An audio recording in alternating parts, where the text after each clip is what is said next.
We are in between series today, so I'm actually going to be preaching out of the lectionary. It's a systematic way of reading through the Bible over a course of 3 years. The passage today happens to be one that's quite familiar to you. I'm not going to read all of it. I'm going to read a portion. I'm starting in Luke. This is that story of the two disciples on their way home after Easter. We think of it as the walk to Emmaus. It's found in the Gospel of Luke, chapter 24, and I'm going to break the passage up a bit. I just want to read 3 verses to you to begin with, 13 through 16. So listen for the word of God. Now, on that same day, speaking of Easter, on that same day, the two of them were going to a village called Emmaus, about 7 miles from Jerusalem, and talking with each other about all the things that had happened.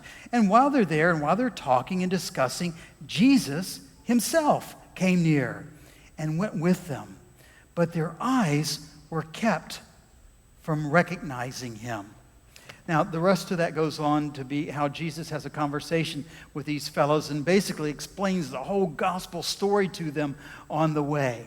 Now, hold on to that image just for a minute, and let's get back into this idea of Easter and on the way home. 2 weeks ago, we celebrated Easter. I don't know how you spent that, but all of us went home from this place. We got in our cars. We drove somewhere.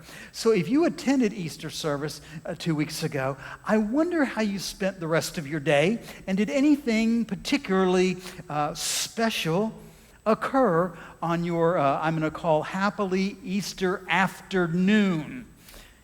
Anything particular happen? Did you talk about anything? Did you experience anything different? In fact, while you were doing that on your way home, did Jesus show up? It's just a question, because he did in this story today.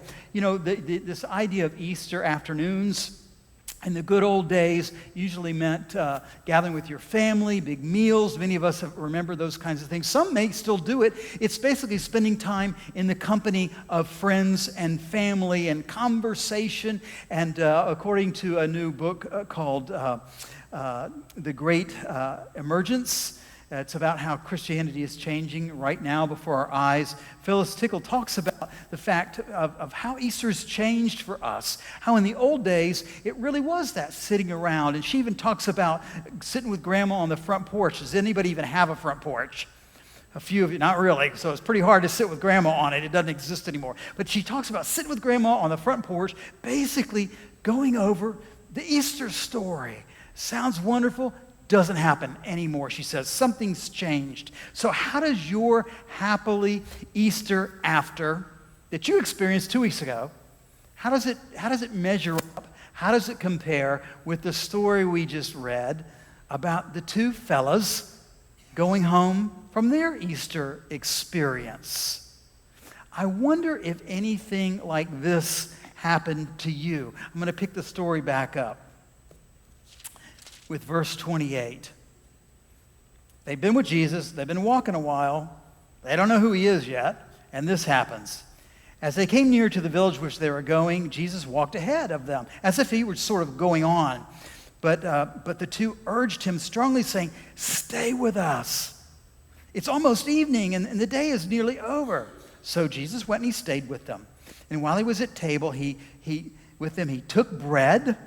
Does this sound familiar? We're looking at our communion table. He blessed it, he broke it, he gave it to them.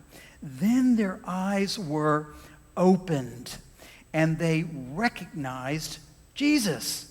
And at that moment, he vanished from their sight. So, amazing thing happens. They meet a stranger. They spend some time with the stranger. They don't recognize him at first, and all of a sudden, something starts happening, and their hearts start to burn a bit in this story. They start to, they feel warmth, and they reminisce after Jesus goes how their hearts were on fire. They felt their hearts burning. They say, "Weren't our hearts burning while he was with us, speaking?" I love that passage. It's verse 32. "Did our hearts not burn within us while he opened to us the scriptures?"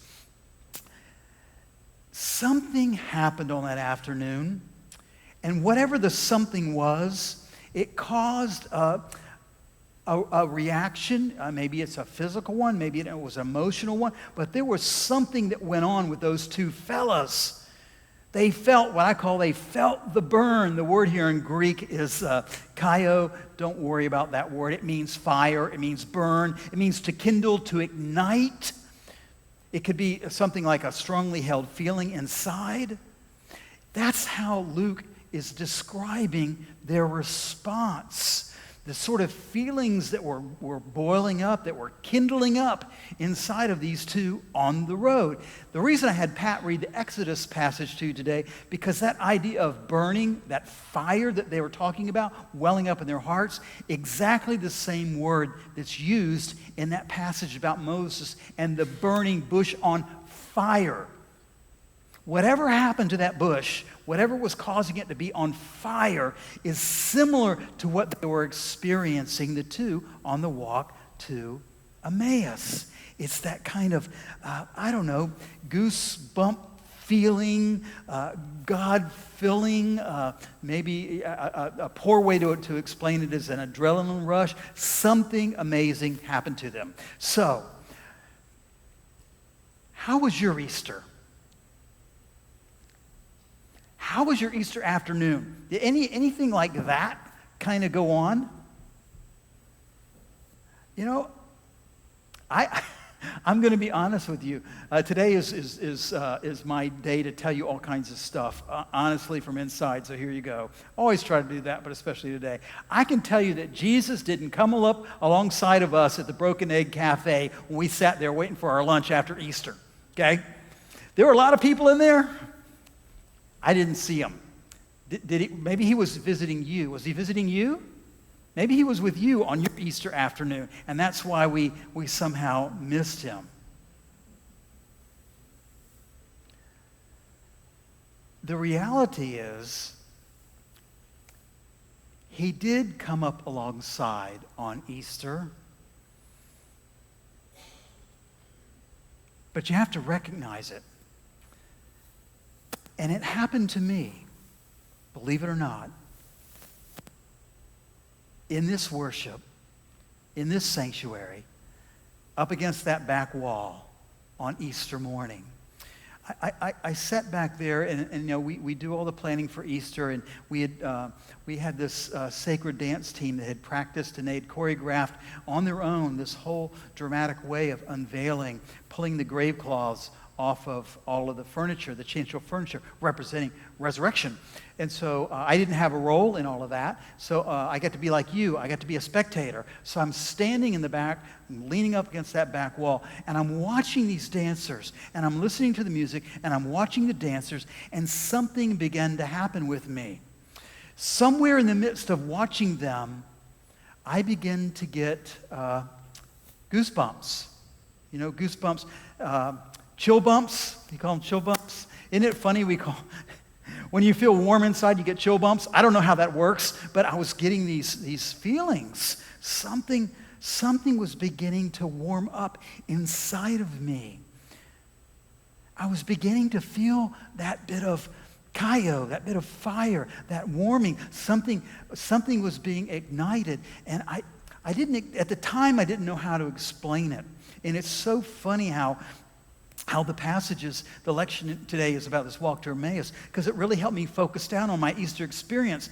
I think what was going on and what made the difference for me on this Easter was watching that demonstration. It was that physical demonstration of those young girls dancing and taking these dark cloths representing death. And I loved it. They just flung them in the air. Were you here? Did you see it? They just flung those cloths in the air. And it was...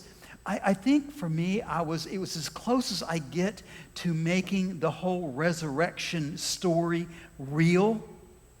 It was like I was getting to see Jesus, in a sense, symbolically, but it was touching my heart. I was seeing Jesus rise from the grave when I saw those cloths go up in the air.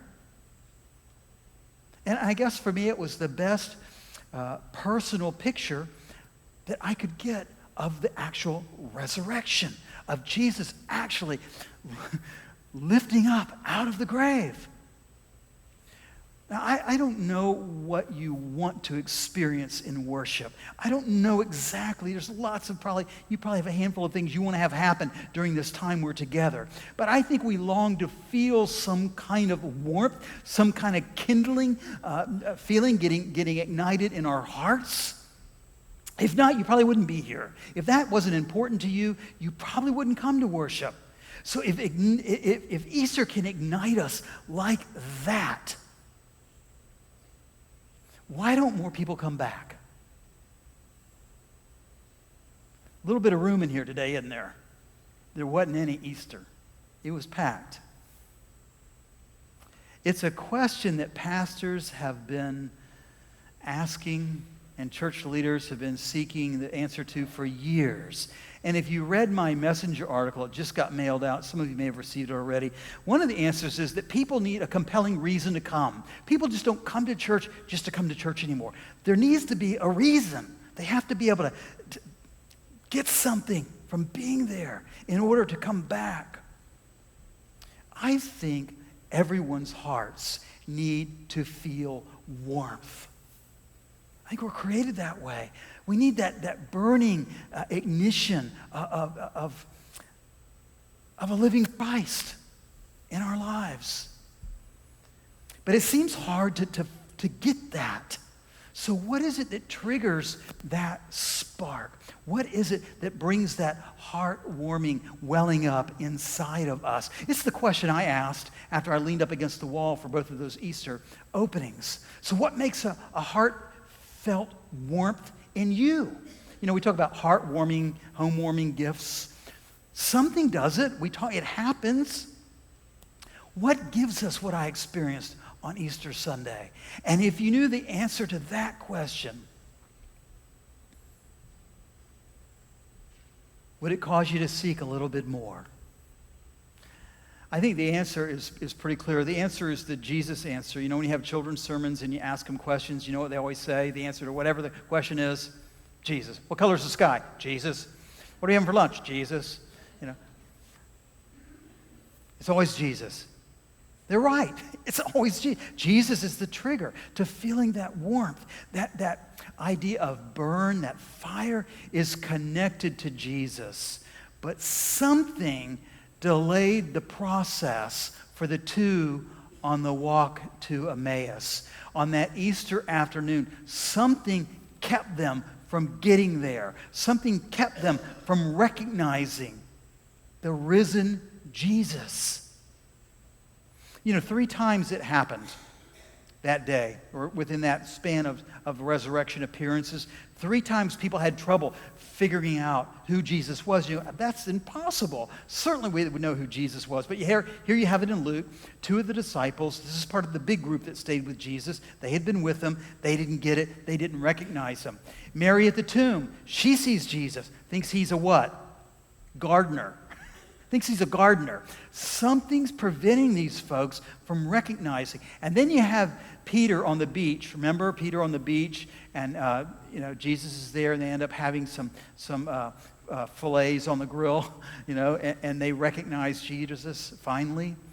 Something keeps folks from seeing the risen Christ.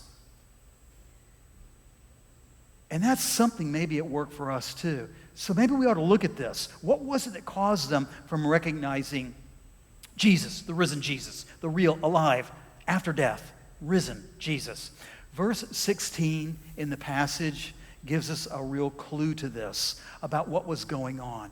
It says they couldn't grasp or recognize who Jesus was when he first came up with them on the walk. So the word there in Greek is krateo. Krateo has this sense of grabbing hold of, like I'm going to grasp hold of a book. Maybe I'm going to grab hold of an idea. We might say today, I need to wrap my mind around it. Laying hold of an idea. That's the thought. When it works in the positive, I'm going to lay hold of an idea. When it works in the negative, it's I can't get a hold of this. I can't grasp it. Their eyes could not lay hold of or on this risen Jesus, this after-death Jesus. They couldn't perceive who he was. I don't know what it's like for you, but I have to hold on to things. I have to really almost touch things, grab them, wrap my head around them to recognize them. Sometimes it's even hard to hold a thought in my mind. And if I can't hold a thought, I can't move forward. So I'm on the Myers-Briggs types. I'm a sensor. It means I gather information through my senses, touch, feel, all that kind of thing. So grabbing hold literally is really important to me in order to get the sense of something and to be able to focus and to be able to move on.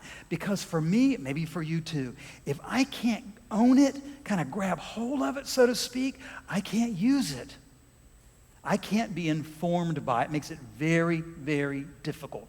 The disciples on the way home from Jerusalem to Emmaus, it wasn't very far, it was a few miles, but you know what? They couldn't grasp that Jesus was there, that he was alive. They couldn't imagine that it was true or even possible.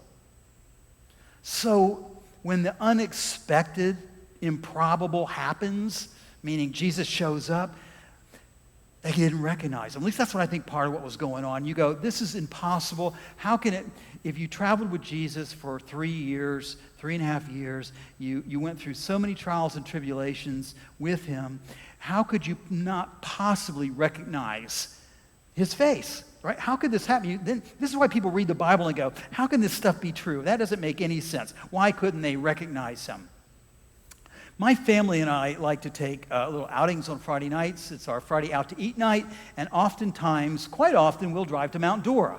Lovely little restaurants in Mount Dora, a little getaway, and so we have some favorite places there. And so one evening we're over there, we're eating, and it's kind of our thing to, after we eat, is to sort of go for a walk. We walk around the town, and it's a cute, if you've been there, it's a cute little town to walk around. And so we had our dinner, we're out there walking, and we're walking along some little sidewalk, some little side street. There's nobody else on the street until I see maybe about 20 feet away, some folks come around the corner. There's a couple coming at me, and they're coming a little closer. And I looked at them and looked back down. I said, you know, Lisa, that looks just like my sister. And we just kind of kept going on, and they got a little closer and a little closer. We were kind of making fun of how similar this woman was to my sister until she got about 5 feet from me. Guess what? It was my sister. And there she is. This is the actual that night. That's a picture we took in Mount Dora. She happened to be there, but I didn't expect it. I didn't expect to see them there. They live in Jacksonville. My brother-in-law, who's pictured there, is dealing with cancer. He's actually in the hospital today dealing with cancer. So it was the last place I expected to see my sister. I couldn't wrap my head around it at first. My eyes saw, but I didn't quite get hold of it. And because I didn't expect to see her there, it really held me back from recognizing her. Recognition means, in this passage, it's sort of that idea of being able to hold newly acquired information. Okay, I couldn't hold the information because I didn't expect to see them. And it kept me for a while from grasping who she was. My sister, of all people. So I think maybe some of that is going on here in the passage. And I think it may be what goes on with us after Easter, with our after Easter noons. What keeps our hearts from being ignited or continually being able to be ignited is we can't grasp the improbable. Right? It would be improbable to think we would visibly see Jesus walk in this room today. Well, we've already set ourselves up to miss him if he does it, because our minds already think it's improbable. It can't happen. There's something about recognizing Jesus in our midst, expecting and recognizing, that begins to ignite people's hearts, to feel the burn, to use a workout metaphor. And I think that's what was happening with these two fellas.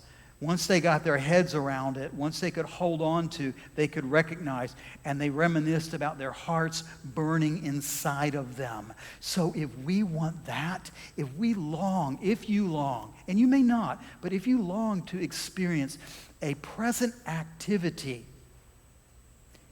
of Christ in our midst in such a way that we actually feel a warmth in our heart, and maybe even more, to be encouraged, to be more compassionate and purposeful in the world, making a difference in our sphere, those folks in our community. It's pretty clear. The passage says Jesus is the key catalyst in that ignition sequence. And I know this morning a rocket was supposed to go off, and they told me at the first service it didn't go off at Kennedy. They were supposed to, the ignition sequence was canceled. Rocket didn't launch. We don't want to do that in the church. We want the ignition sequence to go through. We want to be able to grasp the reality beyond possibility. Okay? Reality beyond possibility. Something real. Then we can recognize Jesus. So we want to do these things. If you want to sustain it, I need to close because we're out of time. 4 quick, they're just one-sentence points, and then we'll close. First, we need to do this. We have to grasp that possibility that Jesus is actually alive, grasp onto that reality of a living Savior.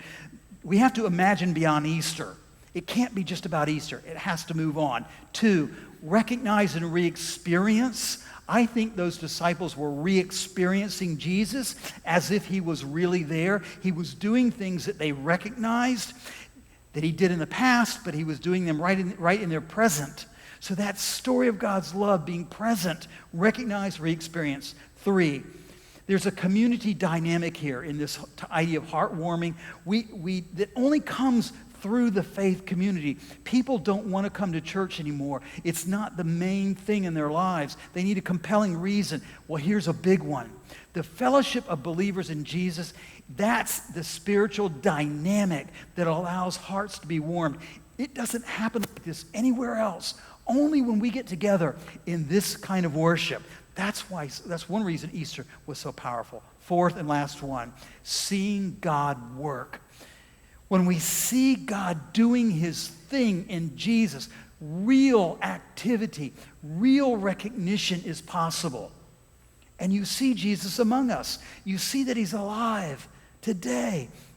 Close with this story, Bob, and then we're going to do our hymn. We used to take kids up to the Young Life Camp and present them the gospel story, get them away, that kind of idea of retreat. We would tell them the story of Jesus, kind of like Jesus told those 2 on the way to Emmaus. He went through the whole story. We would tell them the story, and we would send them out to be quiet and to consider God's love. And I remember so many times I would find the most quiet, dark place while they were out. And I literally did this. I would get on my knees every time, get on my knees, and I would pray that God's Spirit would become active and alive in them, that they would actually sense the presence of God. Because I thought if that can happen, then they can receive a wonderful blessing and love. And then at the end of the camp, there's a time when those teens are asked to come forward or stand up where they are, room of 400 people. It's really hard. You try baptizing an adult in church. Nobody wants to do that. It's embarrassing. Imagine 400 people and you have to stand up and tell people that you've made a commitment to Jesus Christ. And I would always watch. I never knew exactly what was going to happen, but kids would start popping up and they'd start giving these testimonies. And then the kids I brought, sometimes 30, 40, 50 kids, some of them would stand up in front of 400 people, and they would proclaim that the love of God had been poured into their hearts. They had experienced the risen Jesus. And when that happened, and when they made those statements, I had the same feeling, those goosebumps, those chill bumps, that warming in the heart. It was the same thing I experienced on Easter with my back against the wall at this sanctuary. It was the experience that Jesus is alive, and he longs to ignite all of us. Even still, all we need to do, hold to that truth. Grasp hold of that in your minds, and you'll recognize him. Maybe next Easter afternoon, he will show up. Amen.